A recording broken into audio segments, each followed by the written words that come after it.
नमस्कार, मी प्रशांत सागवेकर. साम संजीवनी या कार्यक्रमात तुम्हा सगळ्यांचं आज पुन्हा एकदा मनापासून स्वागत. आज आपण चर्चा करणार आहोत स्टेम सेल, मेंदूचे आजार आणि इतर असाध्य आजारांवर उपचार पद्धती या विषयावर. आणि या विषयावर मार्गदर्शन करण्यासाठी आज आपल्यासोबत आहेत ऑर्थोपेडिक सर्जन डॉक्टर अनंत बागुल. आपण सरांचं स्वागत करूया. सर, कार्यक्रमात मनापासून स्वागत. नमस्कार. नमस्कार. कार्यक्रमाला सुरुवात करायची, मात्र त्याआधी आपण सरांची थोडक्यात ओळख करून घेऊ. डॉक्टर अनंत बागुल सर हे प्रसिद्ध अस्थिरोग तज्ज्ञ असून गेल्या 10 वर्षात स्टेम सेलद्वारे असाध्य असणाऱ्या आजारांवर उपचार पद्धती करण्याची सुरुवात महाराष्ट्रात त्यांनी सर्वप्रथम केली. गेल्या 10 वर्षांमध्ये 3000हून अधिक असाध्य लहान मुलांचे मेंदूचे आजार, अर्धांगवायू, अपघातात मेंदूला मार, मज्जारज्जूचा इलाज, त्यानंतर मस्क्युलर डिस्ट्रॉफी अशा अनेक आजारांच्या रुग्णांना नवजीवन देण्याचं कार्य डॉक्टर अनंत बागुल यांनी केलेलं आहे. जगभरात ठिकठिकाणी स्टेम सेल संशोधन आणि असाध्य आजारांवरील उपचार, मार्गदर्शन आणि शोधनिबंध प्रकाशनं प्रदर्शित करून त्यांनी आपलं कार्य प्रसारित केलेलं आहे आणि डॉक्टरांमध्ये जनजागृती देखील केलेली आहे. स्टेम सेल सोसायटी ऑफ इंडियाचं त्यांनी स्थापना केली आणि त्याचे ते मानद चिटणीस आहेत. गेल्या 10 वर्षांपासून पुण्यामध्ये चैतन्य हॉस्पिटल आणि युनिव्हर्सल हॉस्पिटल इथे कार्यरत असून उपचार पद्धतीचा फायदा त्यांनी अधिकाधिक रुग्णांना झालेला आहे. डॉक्टर बागुल यांच्या उत्कृष्ट कार्यामुळे अनेक सन्मानचिन्ह आणि पुरस्कार त्यांना मिळालेले आहेत. डॉक्टर अनंत बागुल यांनी दिनांक 30 मार्च 2019 रोजी आयोजित केलेल्या आंतरराष्ट्रीय परिषदेमध्ये विविध देशातील 7हून जास्त शास्त्रज्ञांना आपला सहभाग दाखवला. तसंच अनेक राष्ट्रीय आणि आंतरराष्ट्रीय संशोधकांनी या सभेमध्ये प्रकाशनं प्रदर्शित केली. स्टेम सेल या संशोधनाबद्दल अधिकाधिक माहिती करता दिलेल्या संकेतस्थळावर संपर्क साधावा. आज आपण स्टेम सेल संशोधन आणि मेंदूचे आजार आणि उपचार याबद्दल सरांकडून प्रत्यक्षातच जाणून घेणार आहोत. सर, पुन्हा एकदा कार्यक्रमामध्ये अगदी मनापासून स्वागत. स्टेम सेल थेरपी याविषयी सगळ्यात पहिल्यांदा आम्हाला जाणून घ्यायचं आहे. स्टेम सेल म्हणजे पुनर्जीवनशास्त्र.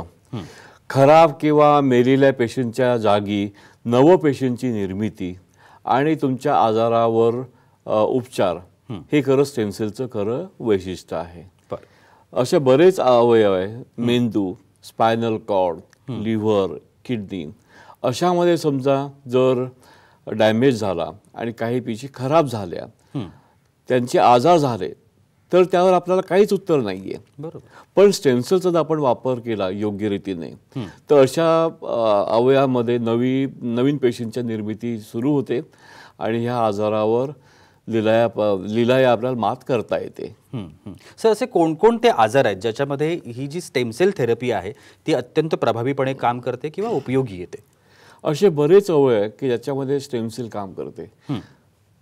मेंदूचे आजार किंवा spinal cord injury, autism, Alzheimer's disease, किडनीचे आजार, kidney block, dialysis, diabetes, liver cirrhosis असे बरेच आहे. इतकंच नाही तर कॅन्सर सारख्या असाध्य आजारामध्ये देखील स्टेम सेल काम करू शकतं.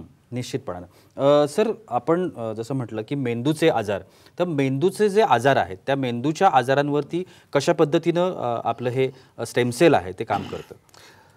आपण पहिले स्टेम सेलच्या बद्दल थोडीशी माहिती जाणून घेऊया. बरं. आपण लॅपटॉपमध्ये बघू शकता की स्टेम सेल हे जे आहे ते प्लुरिपोटंट सेल्स आहे. म्हणजे सीड सेल ज्याला म्हणता येईल, बीज पेशी. बरोबर. ज्यामुळे आपल्याला वेगवेगळ्या अवयवाच्या पेशींची निर्मिती करता येते. मेंदूमध्ये देखील जे काय न्यूरॉन्स आहेत ते नवीन न्यूरॉनची निर्मिती करण्यासाठी स्टेम सेलचा उपयोग केला जातो. बरं. तर इन व्हायवो जे काय डिफरन्सिएशन जे होतं त्या मेंदूच्या नवीन पेशी तयार होतात आणि मेंदूचं थांबलेलं कार्य आपल्याला परत सुरुवात करता येते. याचाच एक भाग म्हणजे सेरेब्रल पाल्सी. आपण बघू शकता की सेरेब्रल पाल्सीमध्ये मेंदूचे काही भाग खराब असल्यामुळे मेंदूचं काम थोडंसं मंदावतं. हातापायाचा वाकडेपणा येतो, मतिमंदत्व येतं आणि याच्यामुळे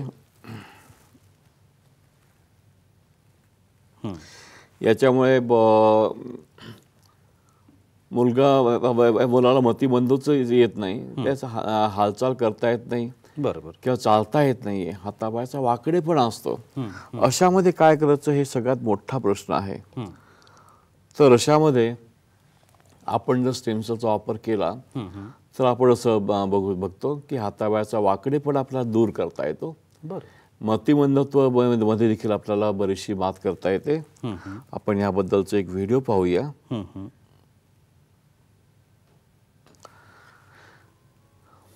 मेंदूला समजा जन्माच्या वेळेस रक्ताचा पुरवठा झाला नाही तर मेंदूमध्ये काही डॅमेज होतं त्याचंच हे एक उदाहरण म्हटलं तरी चालेल. या मुलाला चालता येत नव्हतं, हातापायाचा कंट्रोल नव्हता. स्टेमसेलचा वापर केल्यानंतर अशामध्ये आपल्या हातापायाचा कंट्रोल आलेला आहे. मेंदूचं IQ ज्याला म्हणतात तो देखील सुधारलेला आहे, बुद्ध्यांक सुधारलेला आहे. आणि हा मुलगा जवळजवळ पूर्ववत चांगल्या सामान्य मुलासारखा हा नवीन आयुष्य जगू शकला आहे. आपण आणखी एक फोटो बघूया. वय वर्ष 23. अच्छा. पण मेंदूच्या आजारामुळे हात आणि पाय व्यवस्थित काम करत नव्हते, वाकडे होते. अशावर पण स्टेमसेलचा वापर केला. त्याच्यात मग हाताचा आणि पायाचे वाकडे पण आहे तो दूर झाला, ताकद मिळाली. इतकंच नाही तर IQ म्हणतात बुद्ध्यांक हा देखील बराच वाढला. आणि हा मुलगा आता जवळजवळ स्वतंत्र सामान्य आयुष्य जगतोय. बरोबर. हे फक्त स्टेमसेलमुळेच आपल्याला करता येतं, इतर कोणते नाही आहे. आपण मेंदूच्या आजारापैकी पुढचा महत्वाचा टप्पा बघू आपण. त्याला म्हणतात ऑटिझम किंवा स्वयंमग्नता. बरं. यामध्ये ह्या मुलाचा आणि बाहेर इतर जगाशी संपर्क तुटला असतो. त्यामुळे ते मुलगा जो आहे तो मिक्स होत नाही. अच्छा. आपले विचार आचार प्रगट करू शकत नाही, इतरांशी त्याचा संवाद साधू शकत नाही. बरं. तारे जमी पे या पिक्चरमध्ये जे काय दाखवलं होतं ऑटिझम, तर तोच प्रकार आहे ऑटिझम. ह्या ऑटिझममध्ये देखील स्टेमसेलचा आपण वापर केला तर आपल्याला बऱ्यापैकी इम्प्रूव्हमेंट घेता येते. आपण बघत असालच ऑटिझममध्ये काही भाग खराब असल्यामुळे त्याची कार्यप्रणाली खूप कमी होते, ज्याला म्हणतात हायपोमेटाबॉलिझम. अशामध्ये स्टेमसेलचा आपण वापर केला तर ह्या मेंदूच्या ज्या खराब भागामध्ये हळूहळू चेतना तयार होते, मेंदूचं काम व्यवस्थित सुरू होतं आणि ऑटिझमची लक्षणं हळूहळू ते कमी होतात. ते अशामध्ये आम्ही बरेच संशोधन करून आंतरराष्ट्रीय पातळीवर पेपर देखील सबमिट केलेले आणि असं प्रूव्ह केलेलं आहे की स्टेमसेलचा आपण योग्य वापर केला तर ऑटिझम सारख्या दुर्धर आजारावर देखील आपल्याला मात करता येते. आता पुढचं आणखी एक मुद्दा, आणखी एक मेंदूचा आजार आहे तो म्हणजे मतिमंदत्व. IQ कमी असणं. जन्माच्या वेळेस रक्ताचा पुरवठा न झाल्यामुळे जर मेंदूत जर काही बिघाड झाला, मुख्य एस्पेशली फ्रंटल लोब किंवा मेंदूच्या पुढच्या भागात जर काही खराबी झाली, अशा मुलांचं IQ किंवा बुद्ध्यांक खूप कमी झाला असतो. बरोबर. अशामध्ये देखील आपण स्टेमसेलचा आपण योग्य वापर केला. आपण बघत असालच की स्टेमसेल्समुळे मतिमंदत्व बरंचसं कमी होतं आणि हे सामान्य जीवन जगायला लागतात. मेंदूच्या भागाचा आणखी एक मेंदूच्या आजारासारखा आणखी खराब आजार म्हणजे मस्क्युलर डिस्ट्रॉफी. अशामध्ये दिवसेंदिवस स्नायू झडत जातात आणि अशी मुलं 10-15 वर्षाच्या पेक्षा जास्त जगत नाही. अशा मुलांमध्ये देखील आपण बघत असाल स्टेमसेलचा आपण वापर केला तर नवीन स्नायूंची निर्मिती आपल्याला करता येते. अच्छा. आणि ज्या पायामध्ये अजिबात त्राण नाहीये, जीव नाहीये, अशामुळे देखील आपल्याला हळूहळू त्याच्यात चेतना आणून त्यांना चालतं करता येतं. इतकंच नाही, त्याचं आयुष्य देखील आपल्याला वाढवता येतं. अशा आमच्याकडे हजारो रुग्ण आहे की जे 15 वर्षी खरं एक्सपायर व्हायला पाहिजे होते, पण 25-30 वर्ष जरी झाले तरी ते व्यवस्थित आपलं सामान्य आयुष्य जगत आहेत. ही स्टेमसेलमुळेच हे सगळं आपल्याला करता येतं. आपण बघत असालच याच्या हातापायामध्ये स्नायू दुर्बलतेमुळे अजिबात ताकद नाही, चालता येत नाहीये. अशामध्ये देखील आपण स्टेमसेलचा वापर केला त्याच्या पायामध्ये परत ताकद आली, वाढली, याचं आयुष्य वाढलं. इतकंच नाही, तो आता संपूर्णपणे निरोगी आयुष्य जगत आहे. हे सगळं आहे ते स्टेमसेलमुळे झालेलं आहे.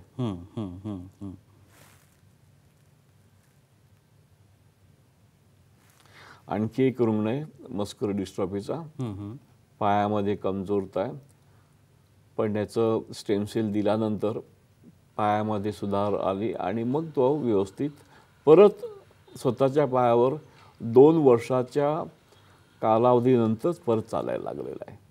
हे आपण बघत असालच. हे सगळं जे आहे ते पुनर्जीवन तंत्रामुळे आलेलं आहे ते. आणखी एक आजार म्हणजे मोटर न्यूरॉन डिसीज. अच्छा. अतिशय घातक आजार. याच्यामध्ये मेंदू हळूहळू काम करीन असं होतं आणि असे लोक जास्त दिवस 1 वर्ष ते 2 वर्ष जेमतेम टिकतात. पण आपण जर स्टेम सेलचा वापर केला तर मेंदूमध्ये आपल्याला परत नवीन पेशी तयार करता येतात. त्याची झपाट्याने प्रगती होते. आपण बघत असालच तर मोटर न्यूरॉन डिसीज सारख्या खराब आजारावर देखील यामुळे लक्षणीय फरक आपल्याला करता येतो. आणखी एक आजार आहे त्याच्यामध्ये सगळ्या डॉक्टरने हात टेकले खरं म्हणजे, त्याला वाटतं स्पायनल कॉर्ड इंजुरी. अच्छा. आपण बघत असालच स्पायनल कॉर्ड इंजुरी म्हणजे मानेला किंवा पाठीला जर काय मणक्याला इजा झाली आणि मज्जारज्जू किंवा स्पायनल कॉर्ड खराब झाला किंवा तुटला तर दोन्ही पाय संपूर्णपणे निकामी होतात. अशा लोकांना चालता येत नाहीये, त्यांना खिळून राहावं लागतं. अशा रोगामध्ये देखील सुद्धा आपण स्टेम सेलचा आपण इलाज केलेत तर हळूहळू नवीन पेशी तयार होतात, रक्ताचा पुरवठा परत वाढायला लागतो आणि पायामध्ये जे अतिशय अजिबात काम करत नव्हते त्यात दुगदुगी येते. इतकंच नव्हे तर बऱ्याचशा प्रमाणामध्ये हे रुग्ण परत चालायला लागतात, स्वतःच्या पायावर उभं राहतात. निश्चितपणानं खूप छान अशा पद्धतीची माहिती. स्टेम सेल थेरपीचा वापर करून कशा पद्धतीनं या सगळ्या रुग्णांना डॉक्टरांनी नवं जीवन दिलेलं आहे हे आपण आत्ता या व्हिडिओच्या माध्यमातून आणि माहितीच्या माध्यमातून पाहतोय. डॉक्टरांना जर आपल्याला भेटायचं असेल किंवा अशा पद्धतीचे आजार आपल्याला असतील किंवा आपल्या कुटुंबातील मित्रपरिवारातील कोणाला आजार असतील तर निश्चितपणानं तुम्ही डॉक्टरांची अपॉइंटमेंट घेऊ शकता, डॉक्टरांना भेटू शकता आणि त्यांच्याकडचे हे जो प्रभावी उपचार पद्धती आहे त्याचा उपयोग तुम्ही सगळे निश्चितपणानं आपल्या आयुष्यामध्ये करून घेऊ शकता. आत्ता जे टीव्ही स्क्रीनवरती नंबर्स आहेत त्या नंबर्सवरती तुम्ही कधीही संपर्क करू शकता. डॉक्टर निश्चितपणानं तुम्हाला योग्य असं मार्गदर्शन करतील. अजूनही खूप सारे प्रश्न आहेत मनामध्ये, सरांना विचारायचे आहेत, पण तुर्तास वेळ होते एका छोट्याशा विश्रांतीची. कुठे जाऊ नका, पाहत रहा साम संजीवनी.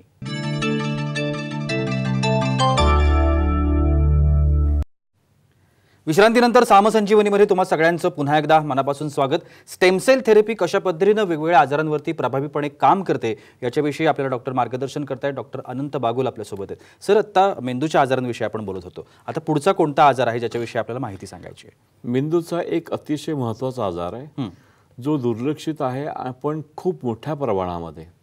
तो म्हणजे अर्धांग वायू किंवा स्ट्रोक असं म्हणतात. आपण ॲनिमेशन बघू शकता की मेंदूची एखादी नस जर खराब झाली तर मेंदूचा जो पोर्शन जो ज्याला रक्तपुरवठा होतोय तो डॅमेज होतो. अशामध्ये मग अर्धांग वायू येतो. स्टेम सेल आपण जर योग्य वेळ दिले तर आपण बघत असालच स्टेम सेलमुळे हळूहळू नवीन पेशींची निर्मिती ते व्हायला लागतो आणि ज्या ठिकाणी खराब पेशी आहेत त्या ठिकाणी नवीन पेशी तयार होऊन हळूहळू त्याचे आपलं काम सुरू करतात आणि मग परत नवीन कनेक्शन्स डेव्हलप होऊन अर्धांग वायू आपल्याला खूप मोठ्या प्रमाणामध्ये टाळता येतो. आपण बघत असालच स्टेम सेल आपलं काम करतात आहे, नवीन नसा तयार करतात आहे, जोडतात आहे आणि मेंदूमध्ये लक्षणीय सुधारणा किंवा इम्प्रूव्हमेंट होते.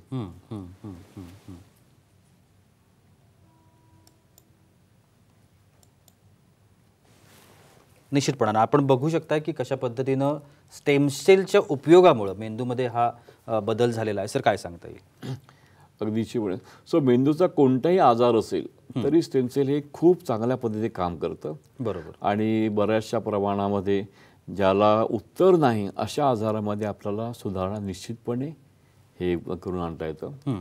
फक्त मेंदूचेच आजार नाहीये तर इतर बरेच असे आजार आहेत ज्यावर आपल्याकडे उत्तर नाही. बरोबर. पण स्टेम सेलमुळे आपल्याला उत्तर निश्चितपणे मिळू शकेल हा मला निश्चितपणे आशा आहे.